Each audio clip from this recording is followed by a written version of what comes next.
Hey soccer fans, welcome back to the Feed the Fire podcast. I'm your host Nick, and once again we are talking all things Chicago Fire and Major League Soccer. In tonight's episode, we're going to recap their 3-1 absolutely deflating loss to the Columbus Crew. We're going to preview their upcoming Memorial Day weekend match against DC United. Talk a little potential coaching news, maybe some speculation more than actually news, and also USMNT released their roster for this upcoming Copa America. We're going to take a look at all of that and more in this week's episode, so stay tuned.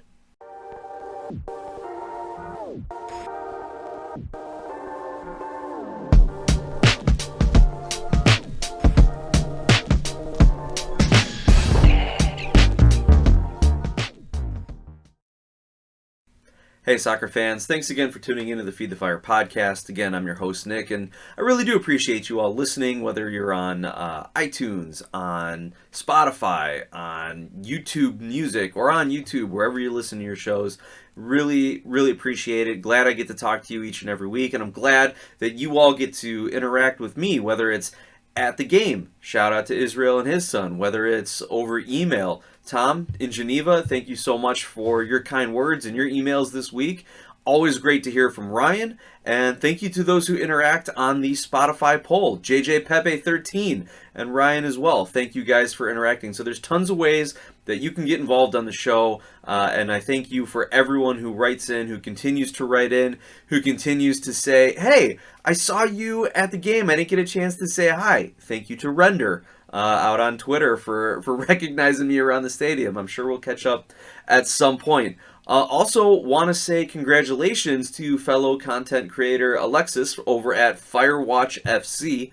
He does a lot of great Chicago Fire short form content on Instagram and on YouTube Shorts. Go ahead and follow Firewatch FC as he grows his channel. But congrats to him on his wedding. Many, many years of wedded bliss to you and your spouse. Hopefully you have a long, happy, healthy marriage. Something that does not involve the Chicago Fire. For sure. Anyway, that's kind of the housekeeping, but I also want to thank everyone for sending me good wishes for my son's under-8 soccer team. Everyone got a kick out of the story last week about the crazy opposing coach who just likes to yell at pretty much everybody. The refs, his team, my team, me, the parents. Well, I will tell you that he has been under investigation by the Park District. They have sent Park District reps to his last couple of games now to observe and watch. And I feel like it's an Animal House thing. Like he's on double secret probation and he doesn't even know he's being watched. I even talked to the coach who opposed him this past weekend. Some of her kids are friends with some of mine. And I was like, hey, by the way, she's like, oh, I already know all about this guy. But is it really true that he yells at all the kids? Like she couldn't even believe that someone would do that at this age level and at this competitive level of, rec league under 8s here. So it was kind of funny. The one other positive funny story, though, out of my son's U8 game that I want to share, my son wants to be a midfielder. He wants to play on the wing. I don't know if it's a Pulisic thing. I don't know if it's a Neymar thing or an Mbappe thing. I don't know, but he wants to play out on the wing. So when he does get his turn in the offense to do it, he's really, really excited. But when I ask him to play a little defense, he is not thrilled. And one of his little Greek friends on the team, who is an excellent player for his age group, great on the ball, has a really good kick, really good shot on top of it. Like I like him running on the wing because then he can play his crosses in, and we've gotten a few goals off of it.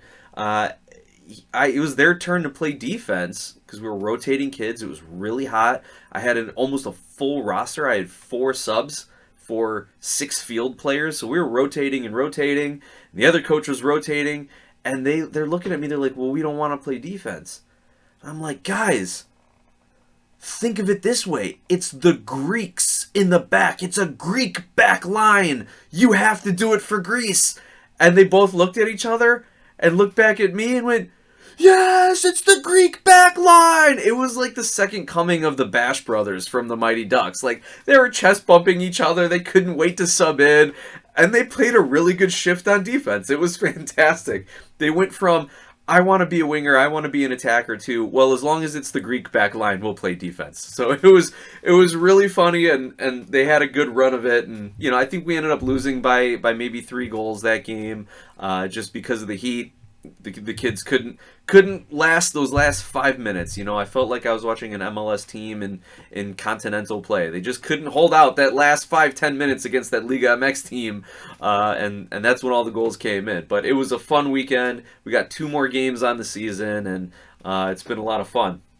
We don't play this Memorial Day weekend, but I am coaching my church team, so stories to come on the big Greek tournament taking place in Palos Hills this upcoming weekend. That should have some fun stories. All right, let's get right into, after all my story time here, let's get into the Chicago Fire recap. I mean, you can still hear a little of the rasp in my voice from yelling at the kids and then yelling at the Chicago Fire. My son and I were in attendance with one of my best friends and his son as well. It was a lot of fun pregame.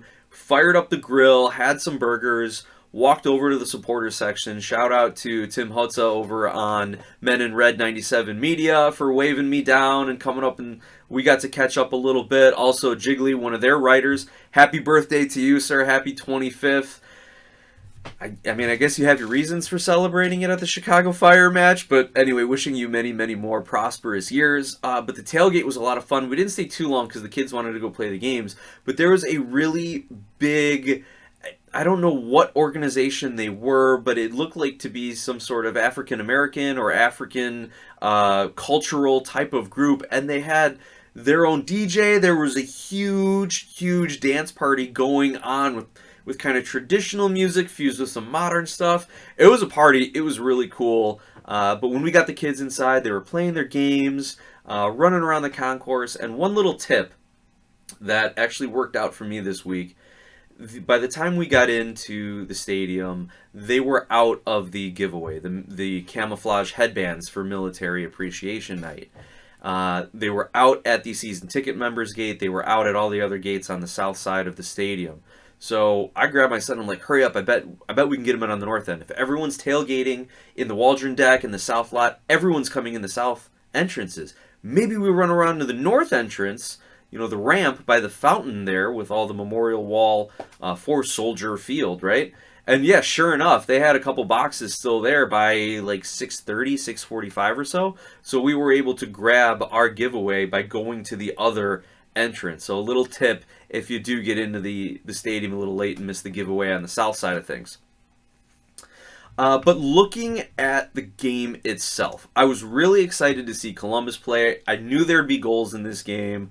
Columbus away team always travels well to Chicago. I was chatting with some of the guys over on one of their shows, and they said, yeah, we're always traveling to Chicago. They were up in the press box, so they were fine, but good away contingent, good atmosphere. I think the attendance was announced at, 23,319.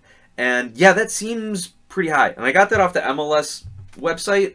I don't know how accurate it was, but that's what it said on the recap.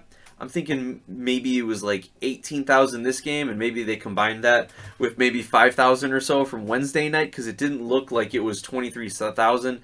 They didn't fill the lower bowl, but then they did have tons and tons of kids. It looked like they gave away tickets to a couple different leagues in the city who were sitting on the north side of the stadium in the upper deck there. So maybe they did hit 20,000 people that game, or maybe it is a combined 5,000 from Wednesday, 18,000 from Saturday. But still, it was a really good atmosphere. Home fans, away fans. The music was good. The sound, the alarm. They had a military vet who had served 5 tours who just smashed that alarm before he pulled it down. That was probably the most aggressive smashing of the glass around the siren alarm pole there that I had seen. So it was good. And you know what? The first 15-20 minutes of the game were really good. The team was into it, but in typical Fire fashion, they couldn't convert, and it comes back to bite them when Russi gets his first goal.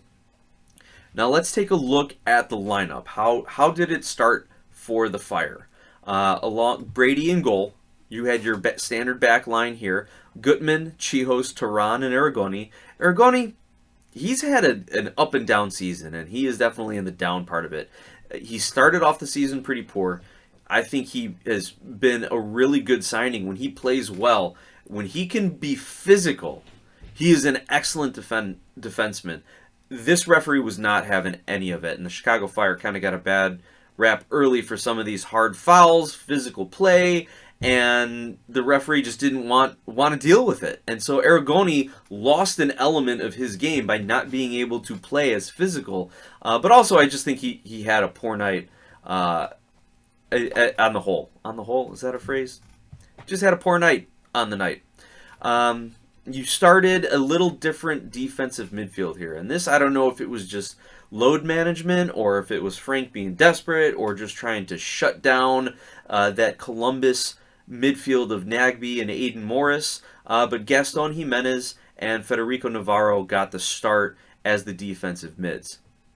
Chris Mueller, Brian Gutierrez, and Fabian Herbers were your attacking midfielders, and Hugo Kuipers was up top as the striker. Now, we did see some substitutions. Salase, Shaqiri, and Koutsias all get in. Tom Barlow gets in. So the entire attacking four were subbed, and then Kellen Acosta gets subbed in for Gaston Jimenez. But there was still no change. All these, despite the subs, despite them coming in at the second half at varying times, they did not affect the game. In fact, I think things kind of got a little worse for them. The only bright spot was Carlos Teran's goal that came in the 85th minute when they were already down 2-1. But of course, in typical Fire fashion, 3 minutes later, they give up a goal and go back down 2. Really good counterattack, really good give and go. Great finish by Jason russel-rowe. That guy's really come into his own. I had him on the bench of my fantasy team just for the fact that, you know, I knew he wouldn't be starting and I knew he wouldn't be earning me any fantasy points, but his value's gone up and I've definitely made a profit off of selling him in my fantasy league to kind of flip that into some other money. By the way, if any of you listeners or any of you other fan creators out there are part of the Designated Players podcast fantasy group that I'm also a part of, just I'm terrible. Yeah. And someone even said it to me. He's like, oh, I guess managing is difficult, huh? Trying to, you know, tell me to stop taking shots at Klopas. Well, number one, there's no fantasy owners and I would have been fired. Number two, just as a matter of principle, I don't play anyone who is playing against the Chicago Fire. I don't ever want to have a rooting interest against my home team. That's like how people won't bet for against the Fire because they don't want to have money on their home team, right? I don't play any fantasy players who against the Chicago Fire, so I have missed out on a lot of points that way. So, yeah, my team's bad, but there's a very good reason for it. Okay, back to the Chicago Fire, back to the match. Again, the goals, Rossi gets things going in the 30th minute. Christian Ramirez doubles the lead in the 55th. Carlos Teran scores in the 85th to pull back within one, but then Jason russel-rowe in the 88th. And I'll tell you, it was that Rossi goal really flipped the match on its head. And we'll talk about some of the post-game comments, but Rossi shoots. Brady makes a good save. There really wasn't too much for him to do because it was a relatively close shot with power. And he just kind of has to get his fists up and kind of block it down. And the ball gets blocked down, bounces high up into the air, about to the edge of the box, maybe just to his left a little. And you see Chihos and Gutman, I want to say, go up for a header to try and clear it. They kind of bump into each other.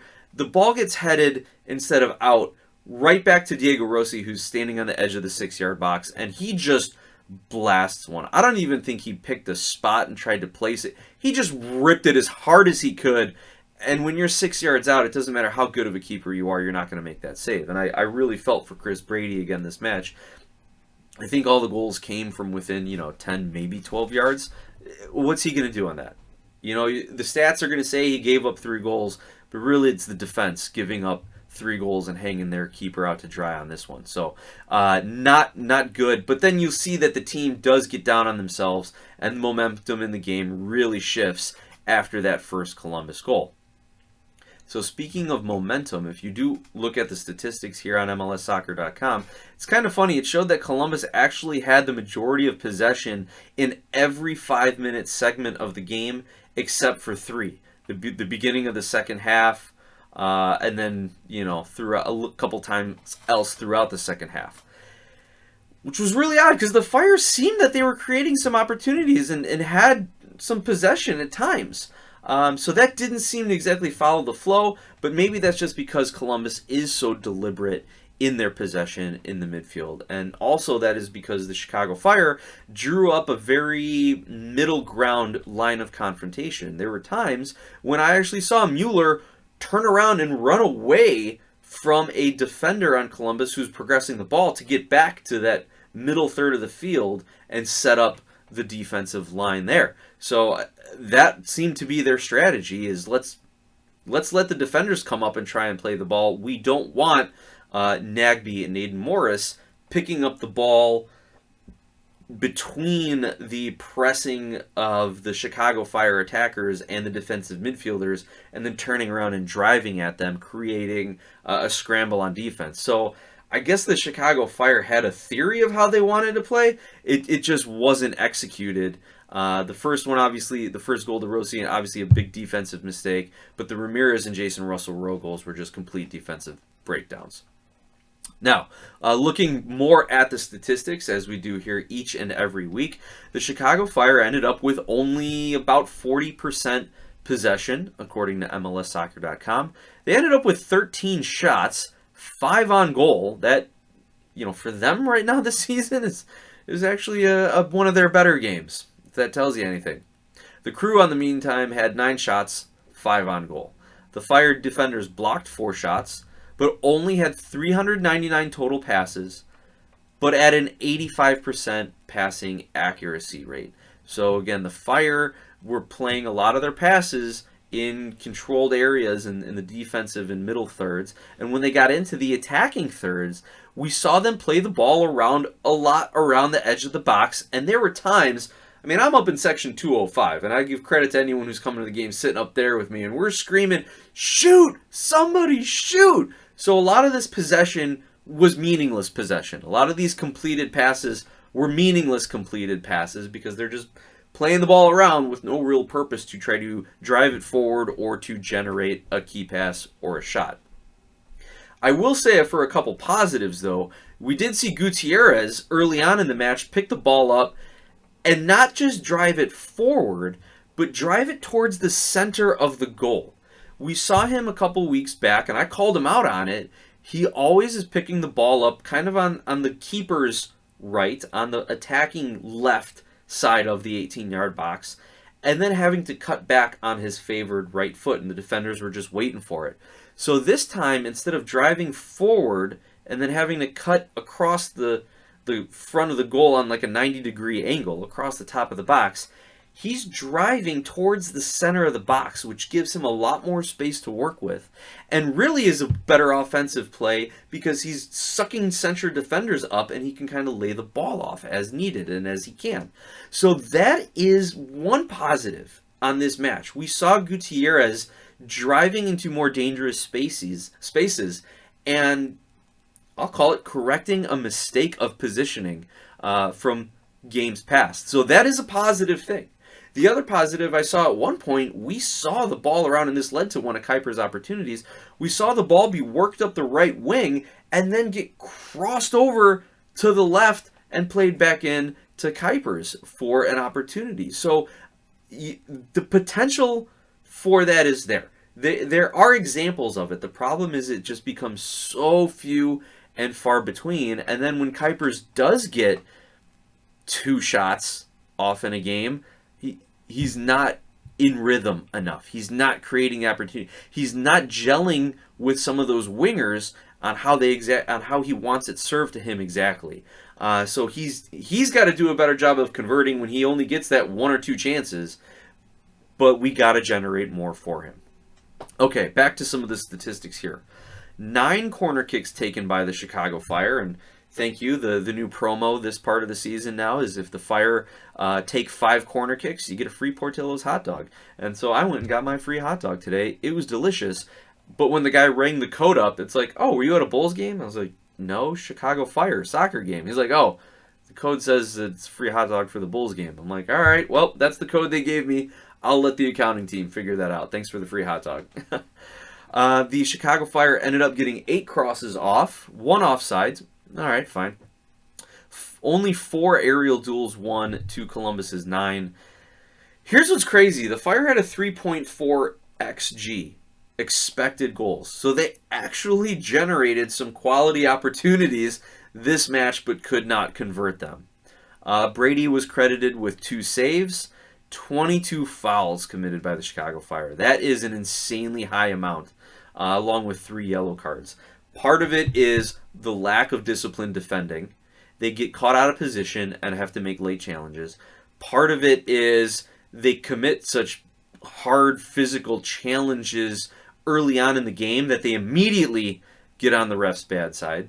I want to say a little part of it is Diego Rossi just collapsing like someone shot him in the leg anytime a defending player goes near him.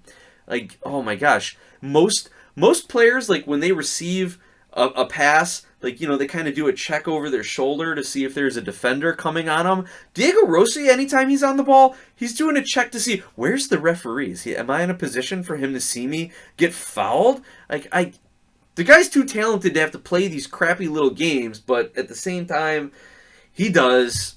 I'm not a fan of his play. I said it the last time the Fire played the Crew that I didn't like it, but you know what? For whatever he did to contribute to it, the referee was not having any of the Chicago Fire's physicality this match. Again, 22 fouls against them, 3 yellow cards, and it really took out an element of the Chicago Fire's defending.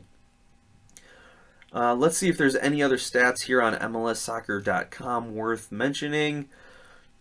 Passing breakdown, not really there. We kind of talked about it a little bit already. So those are the statistics for this game against Columbus. And you guys wrote in and you told me you really liked how I kind of did a little live reaction to Frank Klopas' post-game. So there were 3 post-game clips this match. 1 from Chris Brady, 1 from Fabian Herbers, and 1 from Frank Klopas. So I listened to Brady's and Herbers, and just to kind of summarize Chris Brady's, what I really liked from him is he was trying to stay as positive as he could. And there were good questions from Alex Calabrese, Joe Chats, and others about what do you do when you're just not getting the results? And you, Chris Brady, are having a good season, but the team isn't. One of the things Chris Brady said that I really liked was, we each got to be our own leaders. So he is saying you have to pick yourself up. He's trying to also be a motivator for those around him, but you've got to be your own motivator. You have to be your own leader, not get down and to get back and makes the next play, I think. So that was what I really like to hear from the keeper. The one other thing he said was trying to keep it positive, trying to keep our heads up. He's trying to, and when you see Brady, when the ball goes out of bounds, when you see him rush to get the ball back in play, that's him trying to keep his team involved and to not give them that moment to kind of have an emotional letdown. He's really trying to get them to get on to the next play. That's good leadership by example. I kind of like him to be a little bit more vocal at this point, but I think he's doing the best that he knows how to do.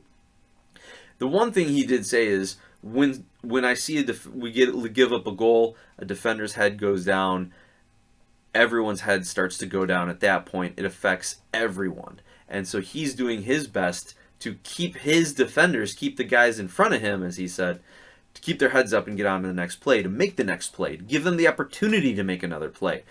So that's, Chris Brady recognizes what's going on from the back, and he's doing his best to try and prevent some of this emotional letdown. Fabian Herbers also kind of echoed that, saying confidence is low when you don't get the results. He goes on to say later in his post-game comments, you know, Columbus, they get a goal, heads go down, and it's here we go again. So the Fire are not an emotionally strong team. They are not a mentally tough team at this point in the season. And you heard it from the goalkeeper. You heard it from Fabian Herbers, the most veteran player on the team as far as Chicago Fire experience goes. I think he's in his 5th year. And he was wearing the captain's armband too. So you're hearing it from the captain, you're hearing it from the goalie that the poor mentality is contagious. Now, let's hear it from Frank Klopas. Again, it worked out great last week. I played his post-game conference. I'd pause it. I'd roast him a little bit. I'd give a little commentary and feedback. So let's try it again this week. Thank you, everyone who tuned in and listened for that positive feedback. Here we go. Hey Frank, Joe Chats on Tap Sports. Another game where expected goals are in your favor, but the result isn't. Where are we at this point, and where are you at with your relationship to the way this has been going? No, it's obviously difficult. I just told the players in there. I felt the attitude, the effort the guys put in. I felt that was good. Um, we created good moments. There were good moments in the game, but again, it's I think the little things that just seem not to be going our way right now. I mean, it's tough for me. It's tough for all of us. I think a lot of people care. I mean, it's not a good feeling. I think the fans care. We all care. People seem to forget very easy, things, because it's always, what have you done for me lately, which is understandable. I'm in a position where, I have to find a way to put the team, to find the right way. We've tried different things, and right now just haven't been able to do that. So for me, it's and I think all for the staff, I think it's extremely, and the players, difficult. You know, I don't know what to tell you. I just told the guys take a couple of days off right now that we do, and we gotta try to find a way to look forward. There were positives, but in the end of the day, it's difficult to say that, because in the end, people look at whether you win or lose, and sometimes it really at moments doesn't mean care how they play. It's just about the W at times, and that's what we haven't been able to do right now. So let me pause it there and kind of chime in on a couple things. First of all, Frank says, the little things aren't going our way. I mean, yeah, that's true, but the big things aren't going your way either. You're not adjusting tactically. You're not making the right subs. You're not playing good defense. Your transition defense is terrible. And honestly, when C.J. Brown ended up being forced into his office role, and again, if you don't know about all that, the rumors out there that Klopas was going to take the head coaching job, but he didn't want C.J. Brown on the staff, so the Fire gave him the ultimatum to either take an office job or leave the club, kind of a thing. That's the rumors that were going around. It's never been verified or reported on. But since C.J. Brown left the bench, the defense has been pretty bad, and I think Carlos Teran is the epitome of that. A guy who is really developing and playing well and looking to get a move to Europe. The moment C.J. Brown, his kind of mentor, is gone, he turns into that kind of emotional, reckless, challenging, out of position kind of a guy, and the discipline's just not there. So yeah, the little things, Frank, you're right, aren't going your way, but the big things that you can control, in theory, aren't going your way as well. Also, I pointed this out in last week's press conference too. Frank seems to be answering questions that weren't asked of him, but definitely that he knows is being talked about. He really answered about it. Would have, if you would have just played the answer, you would have thought that Joe Chats over at On Tap Sportsnet would have asked him, like, "What do you have to do, Frank? What aren't you doing well?" Because his whole answer was, people are talking to me about what have you done for me lately, and it's all about winning and this other things. So he's feeling it. He is really feeling the pressure. And if you go onto the Chicago Fire's website and you're watching this, you can see Klopas he looks rattled. That absolutely. This is he's kind of got that 1,000-yard stare at times, and it's only a minute 42 seconds into the press conference. It's a 9-minute press conference, so we'll continue playing it. Let's see who's got the next question. So it's a tough time.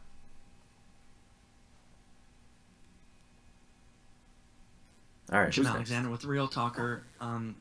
Frank, big focus has been on the offense and the goal scoring, but when you kind of watch this team, it's more the self-inflicted stuff, like the clearing, the marking. Today, just kind of, I don't know if you test that to bad luck, just two guys going up for a ball and doesn't bounce their way and it goes straight to the crew. And I mean, look at the game in St. Louis, very similar with Callan and Fabi kind of collide a little bit, and the guy takes a shot.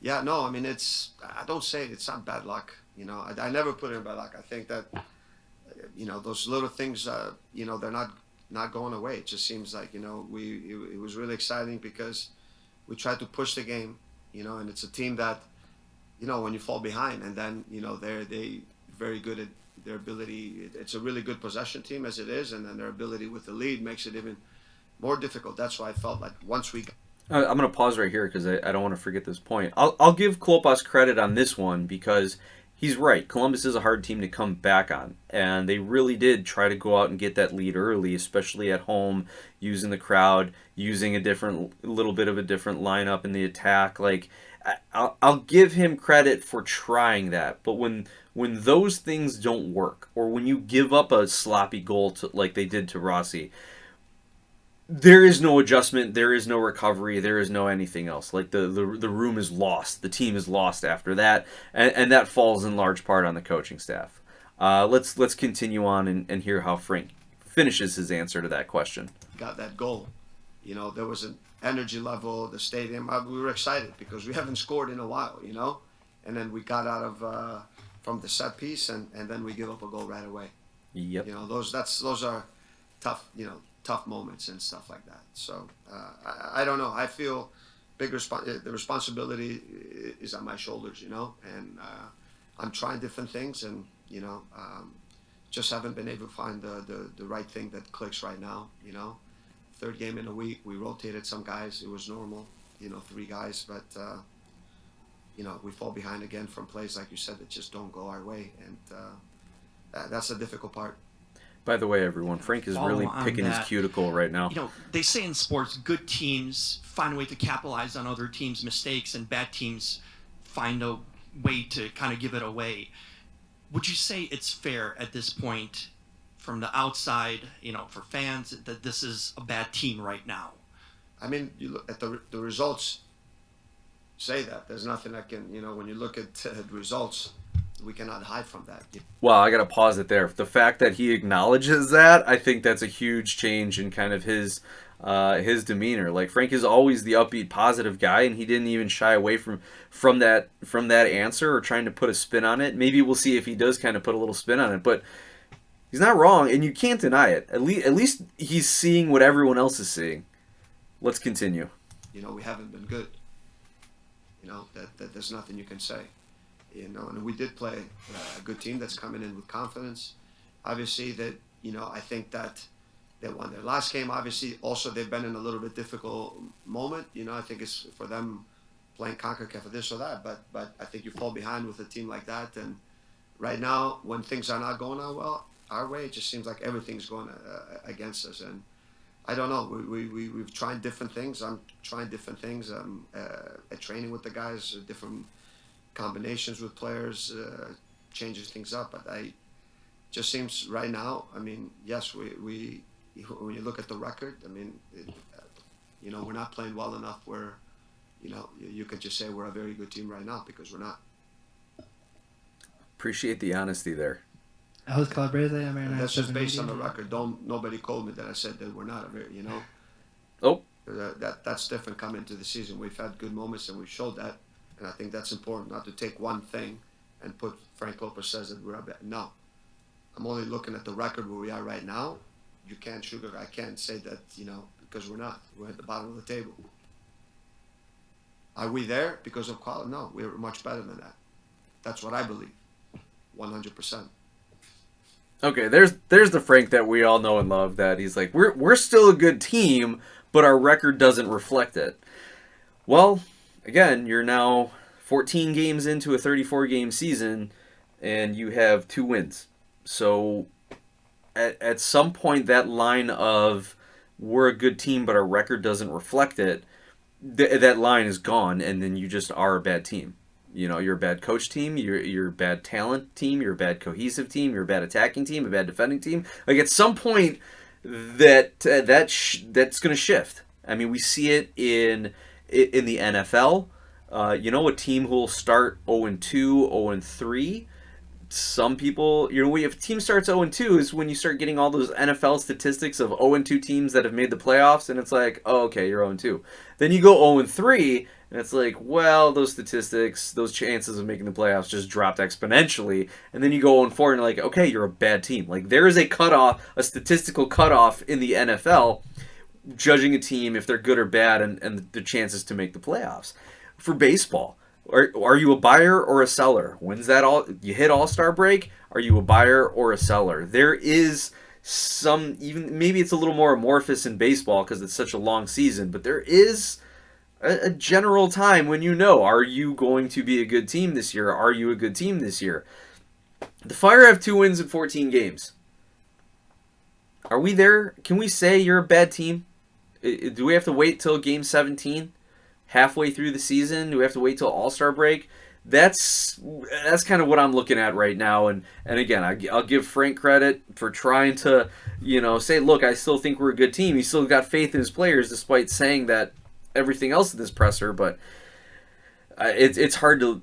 I got to imagine it's hard for him to say it with a straight face, or he's got to remember like this is the line I have to deliver, and he kind of came back to it this time. All right, we got about 4 more minutes left. Let's see what the presser wraps up with. Sorry, Alex. All good. Alex Calabrese, M97 Media. Look, I mean, you mentioned it right now, but almost halfway through the season, 7 points below the line now. Looking forward, both at the team and yourself, where do you think everything stands right now? Is it kind of purgatory? He's going to say it's only 7 We got to points. find a way to get out of it, to get one result. I mean, if you look at it's 7 points. Last week it was 4 or 3. It's still so compact. It's not like, there's a few teams that the gap is extremely big. But we can talk about all these home games. It really doesn't matter because we haven't taken advantage of that. So, Alex, I mean, right now we just have to take a really hard look and be honest and find the right solution going forward. I don't know what else to tell you, my friend. Again, he answered a question that wasn't asked about the home games. Like, so he knows in his head, like, we are missing opportunities. I am being criticized because we are not winning games at home. We're not scoring goals at home. We're not playing well at home. He knows that's there. All right, what's next? Hi, Coach. Kirill Anastasov, Extra Time Talk. In the face of poor run of form, how difficult is it to remember that at the end of the day, this was the reigning champions, Champions Cup finalists, and your next game, perhaps a bigger opportunity, a bigger opening for that result, that turning point? What's the mentality going into a match where you're playing the team that currently holds the last playoff spot, a team that you're chasing, one of your rivals in a hypothetical playoff race? How does the mentality change now, knowing that perhaps there's a bigger chance of getting points? Yeah, and I think that's a positive way of looking at it to spin it we were in Columbus when we played them there, and I felt we played an excellent game and we gave it away in the end again. So we came in here with a lot of confidence. We believe that maybe this was the game to turn things around, regardless if that's in this league. I think you can't underestimate anyone because in any given day, you're gonna play a team that's desperate. Right now, we're desperate. You can say early in the season this or that, but it's desperate moments. So we got to find wherever it is to get a result. And is DC? I don't think it's an easy team to play. It's a different team, more direct, Benteke, difficult. I mean, so I think every team is this league is extremely difficult. You cannot, go into a game, I think, relaxed, thinking now we're playing maybe a team not as strong. You're playing on the road, which is not easy. We just have to regroup, man, and try to focus on the little things. Maybe not overdo certain things. Don't try to overcoach sometimes in training. Sometimes it's doing less. And like I said, I feel bad because, I mean, obviously, I'm trying to find solutions, and I haven't up to this point. I felt the players, worked hard today. That's not the question if they did or not, but you guys watched the game.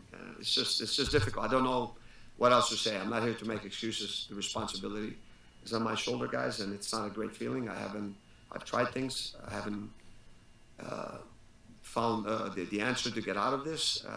But the only thing I know, because I know my personality, even when this was instilled in me, is just as a kid from my parents, I had the talent, but as a player, even with that, but I worked hard. There's nothing. I have to look forward and keep going. And that's the mentality I have. especially more difficult because of the club, how much we all care about the club. I think I that's, wish we could have happier times, guys, you know? In the end, it's only a game, like I said. Okay, interesting way to end the press conference there. Frank kind of, paused. I guess nobody else had any other questions, and he kind of finished talking as he was standing up and leaving. You could see he was kind of getting emotional, especially talking about the club, what it meant to him, what it means to him. It's hard. I kind of like this more emotional and open press conference from head coach Frank Klopas, that it wasn't just all coach speak. You did hear a little bit in there, and he did try to come back and make some positive comments, and maybe not directly call out the players as much as he probably could have or should have or wanted to. But this is a more open and honest Klopas. He's got no ideas. He's got nothing left on how to try and fix his team. He even said it. I might be overcoaching. Maybe I just need to step back and let him play. Like, to be honest, I thought that's what he got him into this mess. Is he was just letting the guys try and figure it out themselves and not actually providing them any sort of tactics or coaching or improvement or anything like that. Which, sidebar, a lot of fans are pointing out, and I think rightly so, that which player has actually improved under Frank Klopas? Have we seen any player on the roster over the last 3 years, and I will accept our goalkeepers, actually become a better player and then maybe get sold or maybe make an all-star team or maybe get a national team call-up? No, none of these guys have. Again, Slonina and Brady as their goalkeepers, yes, they're working with Zach Thornton. They've got an MLS legend, and not to mention tons of talent and hard work and dedication. Who's the other big transfer? John Duran. The dude didn't even play half a season under Ezra Hendrickson and Frank Klopas. They wanted to take time to integrate him into MLS, and then they wasted time. The guy could have been scoring goals for them an entire season. He only played half a season and ended up getting sold to Villa for 10 million or however many million it was, 8 million with incentives. I can't recall it exactly. So tell me, what players have gotten better under the Chicago Fire over the last 3-4 years or so? Federico Navarro as a young DP or was supposed to come in and become that next Diego Chara, I think. That's how they looked at him. And that's kind of how I looked at him when I was reading about him and seeing what he could do and watching him his first season. He was supposed to be the next Diego Chara, the great D-mid from Portland, and did not develop into that at all. Gaston Jimenez was supposed to develop into this MLS star, placing the DP tag on him some years back. That didn't pan out. None of the strikers developed. We're seeing Chris Mueller stagnate. We're seeing Marin Haile Selassie stagnate. It's just not any sort of development atmosphere here for the players. Pardon my uhs and buts and erms and uhs. I'm just really trying to find the right words to describe all of this. I do feel for Frank. I know he's trying things, but nothing's working. So I feel for him. But at the same time, I'm going to be extremely critical of him because he can't figure it out and because he probably has lost the locker room. And from what we're seeing, there's a Chicago Fire insider on social media, Tyrus Rose, especially on Twitter, and he's saying that he's hearing from players that they're fed up with Klopas. And he's also heard that Klopas would be fired this week if they lost against Columbus. And maybe the best thing Klopas did was just tell the team, take a couple days off. Heck, I've even done it with my U8s. We've got Memorial Day weekend, no games for us. I'm like, you know what? These kids have heard me enough. They've heard me enough say pass and move, pass and move, pass and move. They've heard me enough say make a run to your player. Don't run away from your player. They've heard me enough say, keeper, come out and grab it. King of the castle. Get it. Just give them a week off. Let them regroup and let's come back and have some fun the last couple weeks of the season. I wish I could say the same for the Fire. Give them a few days off, let them regroup, and maybe go have some fun in D.C. Maybe throw caution to the wind. Heck, why don't we make Rafa Chihos a dual striker with Hugo Kuipers, assuming Salquist is back healthy? Let's go nuts here, man. I had a teammate back in high school who was our center back, and he was a big physical dude, fast, intimidating, and if at any point in time the varsity team was down by a goal with 2-3 minutes left, the coach would just yell kamikaze forward, and Scotty would zoom up from the back and just do whatever he could to knock, bundle a goal across the line, as they say.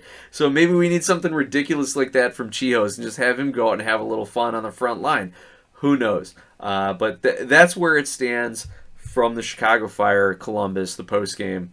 The last little thing I want to say about this game before we take our break is a little. I pretty much literally ran into technical director Sebastian Pelzer in the concourse in the United Club, getting some concessions. I was coming one way with a pop. He was coming the other way, just walking with his head down. And I've heard that he is not a very social person. He does not like crowds, does not like interacting with people, just wants to kind of do his job and be left alone to do it. So as he walks by, I'm like, that guy kind of looks familiar, and I see his credential badge, big giant badge, you can't miss it, and it says Sebastian Pelzer on it. And so I stop and I said, Sebastian, excuse me, Mr. Pelzer. And he turns around like with this look of dread on his face. I'll give him credit. He could have just kept going like he didn't hear me. But he turned around to acknowledge who it was saying hi to him, and he was just so fearful that it was to me, he was fearful that it was going to be an angry fan, like, what are you doing? Fix the team. Just the look of like, oh no, what is this person going to say to me? So I put down the pop I was carrying, and I just said, hey, I just wanted to say it's very nice to meet you. Thank you for all the hard work you do for the club. And he was just kind of like, huh? Oh yeah, you're welcome. And then just kind of like turned around and went about his business. Look, I know the guy's working hard. Nobody wants a team to be this bad. Nobody wants a team to fail. So I don't need to accost him in the concession line there. I'm sure he hears it enough, and I'm sure, and I am critical of a lot of the decisions that he's made. Like his talent and scouting network is pretty poor. As a matter of fact, let's see, I had copied down his job description here, and it looks like it didn't. Here it is. Here's his job description. So let's be critical of it. It says this is from the Chicago Fire website. In his role as technical director, Pelzer scouts and evaluates players locally and abroad, helps establish relationships with clubs around the world, and works closely with head coach Frank Klopas and the coaching and technical staff, along with assisting with football operations, budget, and team salary cap. So, in his role, he scouts and evaluates players. That's been pretty awful lately. The best one, the only non-Lugano, non-MLS scouting that they've signed that's turned out is Kuipers, and that's to be determined. Helps establish relationships with clubs around the world. Has he? Like, we're getting announcements of partnerships now. USL clubs are starting to get partnerships with international clubs.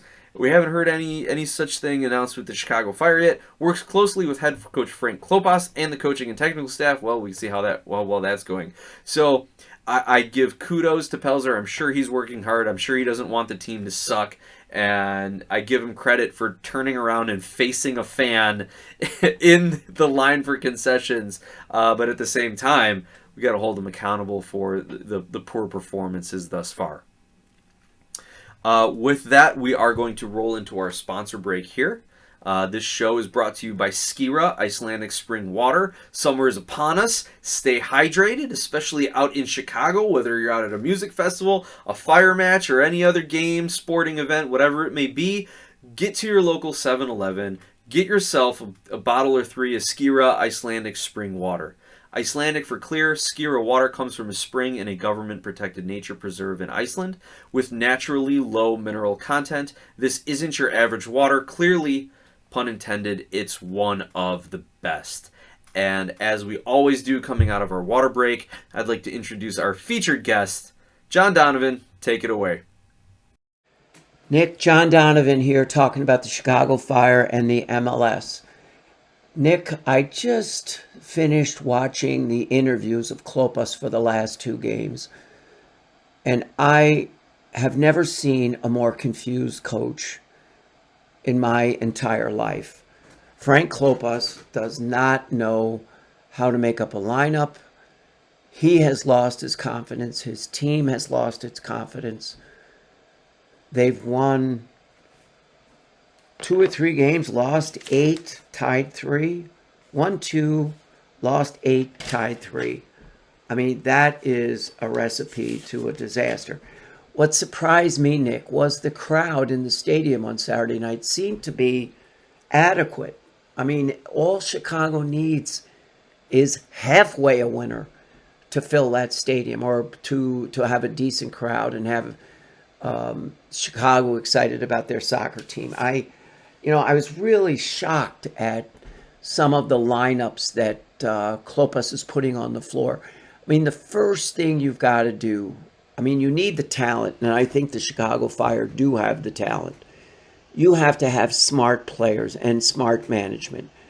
And lo and behold, I mean, obviously, Frank is not up to the level of the other coaches in the league, not by far. I mean, if this is his 4th team that has turned bad, I mean, you will see the Fire win 3 or 4 games, and everybody will get their hope back up, and then they will die again on the vine towards the end of the season.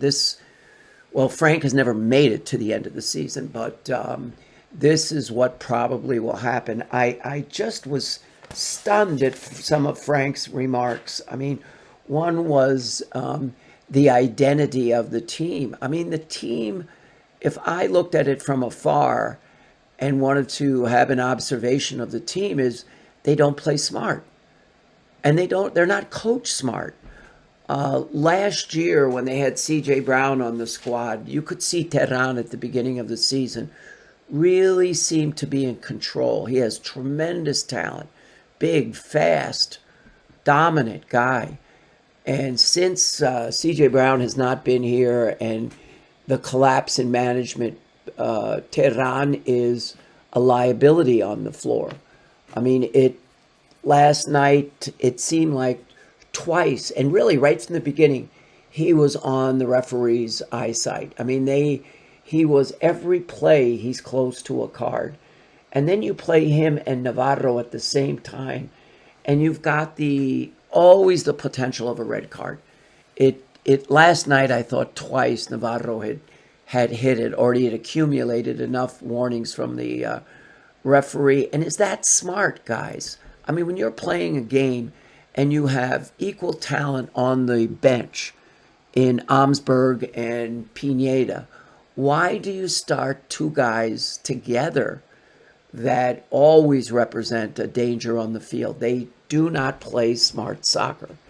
And that's what the Chicago Fire are lacking. They're not coached well. They've got the talent on the floor. I mean, Kuipers, look at him. He's been a superstar over in Belgium. You've got some players of quality out there, but then you've got some poor management and poor choice of players at the same time. I mean, Navarro is probably a decent player in the USL, but he's not an MLS player. He's too risky. Teran has the ability, but again, a big risk. He's a big guy that when he steps in, he does a lot of damage. Last night, the winger that was against him had to leave the field. I mean, when you have a collision with Teran, it ain't pretty. But is it smart to play that type of guy when you've got a team that's losing regularly? You've got to establish a starting 11 guys. Of my opinion, Brady is playing outstanding. I really like his play. Other than that, on the field right now, Kuipers is moving out of his position. I thought Gutierrez had a pretty good game last night playing in center mid. This is the game against Columbus. Although he was removed for a defenseman, which made no sense. So until Joe Mansueto gets his game together and realizes his management team is really destroying this beautiful sport in Chicago, I mean, we're going to continue with this. I expect, you look at Nashville dropping Smith, although he had just won a game and he's still, he's an excellent coach. Really a good coach. You've got guys, Porter up in New England, will he last? And Klopas in Chicago. They're both failing tremendously, losing fans. I mean, the Fire don't even make the newspaper. It's really kind of ridiculous. I had the chance to read about the salary structure of the league. And, obviously Miami's up in the $40 million area with Messi making, and his Barcelona buddies making a ton of money. But the Chicago Fire are third in the league in spending. Third. And they're traditionally the last in the league. I mean, they're fighting it out with New England to see which is the worst team. I would say that New England, because of Gill, are a better team. Porter is a good coach. Something is happening there with injuries. But the Fire have the talent.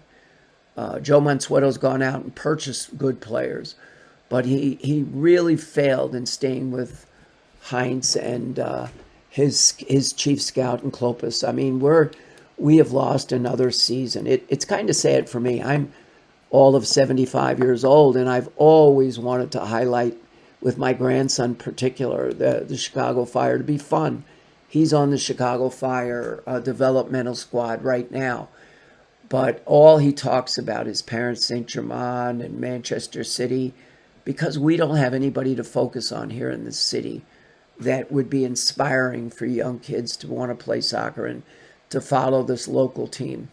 You look at the followers, the group, I think it's a Latino group that still presents a group of people that yell and scream during the games. But, you go to Portland, you go to other areas, and it's 100% difference. So, boy, enough bad stuff about this team. I'm not going to talk negatively about the team anymore. I made that decision up today. I'm going to pick out positive parts of the game and go with that. And that will be what I look at for the rest of the season. Positive parts of the Fire that doesn't include management, that includes just players. So, Nick, thanks a lot for this opportunity. And Mike, I hope you're listening. Have a good day, guys. All right. Thank you, John, for all your feedback, commentary, criticism of the Fire, everything that you have said. We appreciate you being with us each and every week. And now let's get into the second half of our show here, which we're probably in stoppage time for most people. I'm pretty sure this is going to be a 2 or 3 parter for a lot of you guys out there. But I appreciate you sticking with me, and it's, I do get carried away talking about it. I love talking soccer. I love talking Fire. I love talking Major League Soccer. And USMNT, we're going to talk a little bit about that later. Sometimes I don't think I can go this long, or how am I possibly going to talk about another disappointment and a loss from the Chicago Fire? But then, here we go. We find ways to have fun and get through it, and it's cathartic, and everyone has a good time. And we keep coming back week after week. Please, share the show. Send it out to a friend, especially if you got a USMNT friend who doesn't even like the Fire MLS. We're going to get to their training camp roster in a little bit. And let's keep growing the show and growing the conversation around the sport. So, the Chicago Fire, a lot of people are saying, and I am one of them, we need to get rid of Frank Klopas. And a lot of people are saying we need to get rid of George Heidt, Sebastian Pelzer, and some people even want to get rid of Joe Mansueto. But let's start with the coach for this one. Let's say Klopas ends up getting fired. The rumors from Tyrus Rose are true, and that he's gone, and maybe that's why they gave the players a couple days off so they could kind of fix things up in-house before they announce it to everyone and then announce it to the whole league and the media and everyone. But let's say Klopas is out. Who takes over, right? That's the question people keep asking. Well, you can't have Klopas as your interim if you fire him as the head coach, despite the memes that you're seeing out there. There's a great one that's like, Frank Klopas has been relieved of his coaching duties, and Frank Klopas will be the interim until Frank Klopas can pick the successor to Frank Klopas. Like, it was pretty funny, especially given the Fire's history with the man. But who does replace him? I agree with those people who say you can't. There's a lot of who you can't have. You can't have assistant coach Paulo Nagamura. You can't have anyone on this bench be the next head coach. This bench and this coaching staff are all one. They came in, they got slapped together to support Frank. He's really the one voice there. They're not there because of any of their own, I would say, their own coaching talents. We saw how poorly Nagamura did in his last stint, and so you can't have him. And if the players have tuned out Klopas and tuned out the coaches, then it doesn't matter that you fire him if you replace him with one of his assistants or someone who's currently on the staff. Other people have suggested that C.J. Brown should be allowed to take over the team as the interim manager, coming back from his office role. I think it's a good shout. I think it's a really good. I think he would do a pretty good job with it. We saw him coach Chicago House a few years back. We saw what he did with the defense under Ezra Hendrickson. But there's a reason he is now in the front office. Again, depending on whatever rumor and speculation you subscribe to on him, there's a reason he's in the front office, and I doubt he's going to get that opportunity to be back on the sideline with the Fire. Other people have floated the idea of just promote the CF2 staff. Well, if you promote the entire CF2 staff, as good as they've been, you're going to have to completely implement a new coaching system with these players, because the people who say that are also saying, well, CF2 plays a really nice brand of soccer. Why can't they just promote those coaches and have them coach the senior team that way? I don't think it's that easy to do it. It's a good theory. It's a good idea. But then who's going to be running your academy? Who's going to be running your second team? You can't just solve one problem by creating another one. And really, right now, you should be focusing a little bit more on developing those players, because you're going to need a couple, 3, 4 of them in the near future as this team continues to tank. So I don't think that's the other answer. And as we talked about last week, Jesse Marsh took the Canadian men's national team job, so he's unavailable. So a couple names that came up this week that I think should be worth considering. I don't know if I'd stump for them just yet. Worth considering. First one, former Nashville SC head coach Gary Smith. Gary Smith was with Nashville for their last 2 seasons in USL and has been their head coach in MLS. This is what the MLS website put out on his recent firing back on Thursday, May 16th. Nashville SC have parted ways with head coach Gary Smith, the club announced Thursday. Smith was Nashville's only head coach since they joined MLS in 2020, leading them to 4 straight Audi MLS Cup playoffs and the 2023 Leagues Cup final. He exits with Nashville sitting 10th in the Eastern Conference, 14 points, 3 wins, 4 losses, 5 draws. So they are, if they're 10th, they're like 3 spots ahead of the Fire, and they're firing their coach. The announcement goes on. Rumba Monthali will lead the club on an interim basis while a head coach search unfolds. Monthali has served as a player development coach for Nashville. Additionally, assistant coach Steve Guppy departs Nashville as part of the change. So, again, you're going to get rid of Klopas, you're going to get rid of Nagamura and co. Smith initially led Nashville for 2 seasons in the USL Championship, transitioning to MLS during pandemic-shortened 2020 campaign. Their best MLS season under the English manager came in 2021, their first full season in MLS, earning 54 points, 12 wins, 4 losses, and 18 draws. Smith's team forged a defense-first reputation, often leaning on U.S. men's national team center back Walker Zimmerman.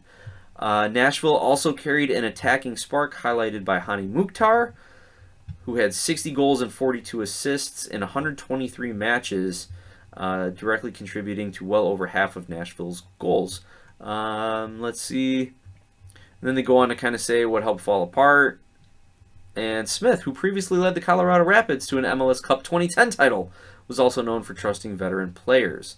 So then it talks a little bit about what's next for Nashville. But here's the thing. Gary Smith knows MLS, knows roster building, knows how to play a nice counterattacking style, and could he develop Brian Gutierrez and Hugo Kuipers the same way he kind of figured out Hani Mukhtar unlocking Jacob Schaffelberg and getting some of the other wingers involved? Could he do that? If he comes in there, I think it would be a really positive step in the direction of Shaqiri plays on the bench or the wing and Gutierrez is in the middle running the show. I think he could be the guy to finally give the Chicago fans Gutierrez as your number 10. So I think that's an option. The other option, recently unemployed English Championship coach David Wagner, who actually is an American. You may remember him getting 8 caps for the U.S. men's national team between 1996 and 1998, despite being born in West Germany and getting playing in the German youth system a little bit. David Wagner, on really the first time I knew him is when he brought up Huddersfield Town from the championship to the premiership and had kind of like a pretty good first season for them after getting promotion. But he was only with them for 5 seasons. That was his first major managing job. He had previously managed Borussia Dortmund too. Took over Schalke for a couple seasons, nothing memorable there. Took over Young Boys for a couple seasons, ended up not winning a consecutive title, so they got rid of him. They're like, you're not the guy. And most recently had been with Norwich City. They ended up finishing 6th in the championship, did not win their playoff game for promotion, and that was enough for the executives at Norwich. I guess it was Premier League promotion or bust, and then he busted. But David Wagner out there, not had a lot of time at any of these last 3 clubs to really kind of develop something. He's been known for having developed very tight-knit teams, very cohesive units, both on and off the pitch. Go find some, he took his team, his Huddersfield team, on like survival training in Sweden to like get them to bond.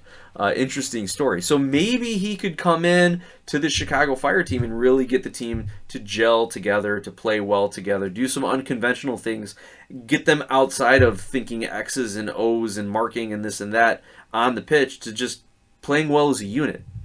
Could be worth it. Could be worth it. Who do you want to see? Who do you think would be a good coach for the Chicago Fire? A realistic one? No, Pep Guardiola is not going to come out of retirement from Man City and just go coach the Chicago Fire. Like we know that's not happening. But like, who do you want to see? You can email me, glasshousesoccer@gmail.com. I'm available on social media at glasshousesoccer as well, or leave it in the comments on the Spotify polls when you listen to the podcast. So that's kind of the coaching thing. A couple names that are out there that would be that I would be okay with. In fact, the more I think about it, the more I kind of like the Gary Smith idea now that he's available, and his assistant coach is also available. So that could be a quick fix right now for the Chicago Fire, just a quick Band-Aid to kind of ride out the season, and then maybe get some new players in and really work them for 2025. Speaking of looking ahead, let's take a look ahead at the Chicago Fire's next match. This Saturday against DC United. Nice to be in the nation's capital on Memorial Day, right? Let's take a look at DC here. How do they match up with the Fire? DC currently in 9th place in the Eastern Conference on 17 points. 4 wins, 5 losses, 5 draws. 20 goals for, 24 goals against. So relatively balanced there. Recently, their last 5 games, 2 wins, 2 losses, and a draw. But they're coming off of 2 losses. They're definitely eyeing the Chicago Fire matchup as 3 points, as a way to get back in the win column and get some positive momentum going. Their latest lineup, or I should say their latest matchup, was against Inter Miami. 1-0 loss, heartbreaking loss. It was like in the 90th plus 5, where they ended up losing. I think it was a Campagna goal. Late sub Campagna comes in. Yep, Leo Campagna, 90 plus 4 for the game winner. So DC is definitely feeling that they need some points, that they're owed some points here. They played their hearts out in Miami. They were about to come away with a point on the road against a team that had Leo Messi and Luis Suarez starting and finishing the game, playing the full 90, and they end up losing in heartbreaking fashion. So either they are going to be emotionally exhausted, or they're going to be that much more fired up to come and beat the Fire. So in that game against Miami, they lined up in a 5-3-2. Interesting lineup. I wonder if they'll continue to do that against the Fire. But you've got Alex Bono in goal, who's having an okay season. Definitely dropped off in form from his peak TFC days. Along their back line, left outside, Pedro Santos. Left inside, Lucas Bartlett. Center back, Steve Birnbaum. Right inside, Chris McVeigh. Right outside, Aaron Herrera. You've got Mateus Klich, Jackson Hopkins, and Jared Stroud. Left, right, your 3 midfielders. And then Theodore Kude Pietro. He's got some MLS experience, as well as having a very unique name. But then you got Christian Benteke, the big center up front. Kind of been talked about as like a fringe MVP candidate here if he continues his scoring pace and DC ends up making the playoffs safely, not just a play-in game. This MVP talk would be merited then for him. He had a hat trick 2 weeks ago, I want to say, or in that weeknight game not too long ago. So he's definitely got the potential, and he's definitely going to be the guy that's going to be threatening the Chicago Fire the most. He is a big physical presence. He goes up in the air, can score headers as good as anyone in the league right now, and has been doing it for a long stretch of his career. And we've seen the Chicago Fire allow free headers, not just contested headers that they're losing out on, but they're allowing free headers. Benteke is going to have a goal this game. I would almost guarantee it. I'm not going to say go put money on it, but if you're looking for kind of a sure thing prop bet, a Benteke goal might do it. And if you can say Benteke header off a set piece somehow and put like $5 on that might pay out pretty well. I think that's what's going to happen here. I'm not advocating gambling. I'm just using it as an example here about how confident I am that Benteke is going to get one against the Fire. But I'm not going to start him in fantasy because I don't do that. Other players, let's see, anyone that comes to mind on their bench: Christian Dahome, Martin Rodriguez, Christian Fletcher, Tyler Miller, Gabriel Pirani, Jacob Morel, Garrison Tubbs, and Matty Peltola. Dahome's obviously got the MLS experience as well. That's the name that jumps off the bench. Manager, Troy Lesane. And for this one, it says manager, Troy Lesane, match day manager, Zach Prince. So I don't know what the difference is for that, if that was some kind of like promotional thing. But anyway, that's not how I remember any coaching staff titles. But that's what DC's looking like. And in that last match, they did sub out center back and some of their attacking players mostly. So they did try to go for that win. I expect them to play a similar game at home, going for the win earlier on. Notes on DC. Here's kind of an X factor for this match. DC's committed the most fouls in MLS, 216, so about 15 per game. They've been given 44 yellow cards during this season, the most in the league. Now, the Fire were on the receiving end of a lot of calls and a lot of bad calls against Columbus, and they didn't do themselves any favor by getting in the referee's bad side early on, but this could be a game where maybe the Fire start getting some calls since DC's got the reputation as a fouling team. However, here's another negative for DC. They have the third least amount of passes attempted in the league and the worst passing completion percentage in the league. So they don't pass, and when they do, they don't complete it. That could be really good for the Fire in the sense that they'll be able to turn them over and maybe spring Kuipers on a counterattack, or maybe build a little possession, or counter press, get the ball back. Could be bad for the Fire because we know how poor the Fire are in transition defense. We'll see what kind of formation Klopas trots out if he is still the head coach, and if he wants to clog the middle up and do the 4-2-3-1, or if he wants to try and go for some more offense and play a 4-3-3 or 4-4-2. On the positive side for DC, they have the highest expected goals in the league thus far in the season. Total expected goals, maybe not average, but total expected goals on the season. So they're generating a lot of quality chances. They also have the second most shots attempted in the league. So they are getting their opportunities, and they are getting good opportunities. Going to be a hard one for the Fire defense. Chris Brady's going to have to be up to the challenge on this one. But unfortunately, just given the way everything's going with the Fire and given the way DC plays on offense, I think this is a 2-1 victory for the home team. DC United gets it done against the Chicago Fire. Let's transition. Let's step away from MLS for a minute, mercifully. Let's look at the United States men's national team. They released their training roster for Copa America. As you may know, this year's edition of the South American tournament is being held in the United States. Let's make that money, federations. Let's make that money, CONMEBOL and CONCACAF. And a lot of times these tournaments will bring in, 1 or 2 guest countries. Well, this year they've expanded it. The top teams in CONCACAF, the North American Federation, are joining all the usual suspects from South America. We have Canada, USA, Mexico, Panama, and Jamaica all participating with the likes of Argentina, Brazil, Peru, Chile, Bolivia, Ecuador, Uruguay, Venezuela, all of them. Paraguay, Uruguay. Yeah, they're They're all playing against each other. It's going to be fantastic.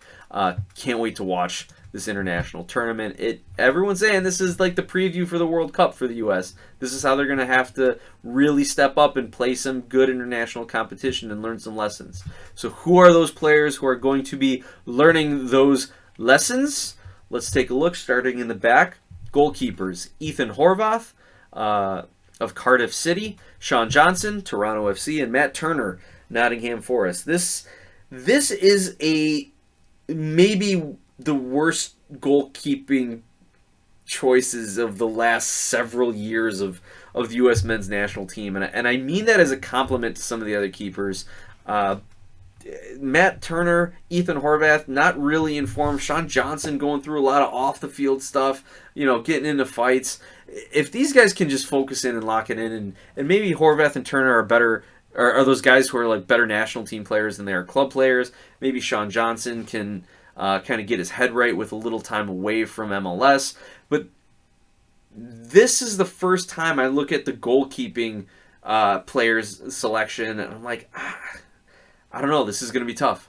I don't know who's going to, if they're going to be able to stand on their head. Say when the United States ends up playing a top international team. So this is going to be tough. We're going to keep an eye on these keepers and how Berhalter rotates them through training and through the tournament. Defenders, Cameron Carter-Vickers, Celtic, Christopher Lund, Palermo, Mark McKenzie, Genk, Shaq Moore, Nashville, Tim Ream, Fulham, Chris Richards, Crystal Palace, Anthony Jedi Robinson, Fulham, Miles Robinson, FC Cincinnati, no relation, and Joe Scally, Borussia Mönchengladbach. So, solid defensive lineup here. You've got the kind of the old guard there, and Tim Ream and Miles Robinson, if you will, guys who Tim Ream, if he continues his fine form, there's no reason he can't start. Everyone keeps doubting him, including me. I think his legs are going to fall off at some point, but he could be one of those guys who's there to help transition a leadership role and get people understanding what it means to play at the international level and at the highest level. Anthony Robinson, Chris Richards, all guys who are developing. Joe Scally, I love his inclusion here. I think he could probably play midfield if they needed him to. Cameron Carter-Vickers is going to get another shot at the U.S. men's team here. A lot of people wanted him on the World Cup squad, but for one reason or other, the coaching staff didn't go with him, but he could be there. So, and then you always see from Berhalter and his team, one guy that you kind of scratch your head at, but when you understand that they like to pick a player who's could be in the mix, who they just want to get some training camp experience. He may not get many meaningful game minutes or even make the final roster. But that's Christopher Lund of Palermo. This is the first time I'm seeing his name pop up on any sort of U.S. roster. Born in May 2002, playing for Italy Serie B in Palermo. Born in Denmark, but represents the United States. So again, just turned 22 last week, playing in Italy's second division, getting a call up to the U.S. camp here. So this is a guy who maybe they see something in the future down the line, and they just want to start integrating him into the camp, getting him used to it, and see how he can handle himself. Midfielders, not any new names here. Tyler Adams, Bournemouth, Johnny Cardoso, Real Betis, Luca De La Torre, Celta de Vigo, Weston McKennie, Juventus, Yunus Musa, AC Milan, Gio Reyna, Nottingham Forest. By the way, I love all the fan banter that's like, Chicago Fire, sign Gio Reyna. Malik Tillman, PSV Eindhoven, Timothy Tillman, LAFC. So those are your midfielders. You've got the MMA, McKennie, Musa, Adams as kind of the penciled-in starters at this point. We'll see if Reyna, Cardoso, and De La Torre can push for a starting spot or at least rotate in these tournament games. And really, if you remember a while back in the offseason, I attended a virtual webinar with BJ Callahan, one of Greg Berhalter's assistants and interim USMNT manager, while they were deciding to rehire Berhalter. And he said, they don't look at people as starters and subs. They look at the guys who start the game, and then the rest are called solutions. Who's going to be the solution to come in for whatever situation they need them in the game. And especially in tournament play, you really can't have the same starting 11 3 games in a week or something like that. You'll wear your guys out, and they'll have nothing left in the tank, assuming they do get out of the group stage for the knockout stage. So having this group, having your MMA of McKennie, Musa, Adams, and then having a Cardoso, De La Torre, Gio Reyna with Malik and Timothy Tillman being able to step in either one of those, like that's good. You've got a couple different rotations that you can work on there. Or even if you were to say take out Musa and put in Reyna, and then you've got a guy in Musa who can work well with Cardoso and De La Torre. So you've got some options there, should keep legs fresh throughout. The forwards: Brendan Aronson, Union Berlin; Florin Balogun, Monaco; Ricardo Pepi, PSV Eindhoven; Christian Pulisic, AC Milan; Josh Sargent, Norwich City; Tim Weah, Juventus; and Haji Wright, Coventry City. I think all the never MLSers are very happy about this selection. No MLS strikers on the list, but really, it's great to see Sargent back, especially after Norwich City did not make promotion this year. But yeah, it's got to be these 7 guys, and then just fighting to see who are the 4 or 5 of them that are going to end up going to whatever tournament it is. I honestly, I can't think of any other names right now because they're not in front of me, and we're way over an hour of time already. But I just can't see anyone really catapulting themselves into the conversation at this point. So I think this is a really good striker pool, and we'll see how they get incorporated by the coaching staff and how they work with some of these other players. Upcoming schedule for the USMNT: June 8th versus Colombia and June 12th versus Brazil. Those are the friendlies. And then Copa America. Roster deadline is June 15th. So 23 players will make the roster. We just gave you 27? Can I do math right? Yep, 27. So he's going to have to cut 4 of those out. Oh no, I'm sorry. Maximum of 26. Minimum of 23, maximum of 26. I think that's kind of the post-COVID rules that they just let stand, that you can get those 26 guys. Then you can have the expanded roster. So, again, let's see, 15, 24, 27. Only one of these players will not end up on the roster, or maybe if there's an injury, we move it around. But essentially, this is it for Copa America. Let's see what the actual schedule is. Here we go. The USMNT are in Group C. They will play Bolivia on June 23rd down in Arlington, Texas. They will play Panama on June 27th in Atlanta at the Benz. And July 1st, they will play Uruguay at Kansas City. This is a tough group. They know Panama as a CONCACAF opponent, so that's going to be a real CONCACAF kind of game, I believe. They need to beat Bolivia. They need to beat Panama, and then get a result against Uruguay. And even if they don't, hopefully the 2 wins will propel them through if Uruguay can win all 3 games in their group. So that is what I would expect from the U.S. That's what their expectations should be. Well, they should expect to go out and win the group, and they should play like it.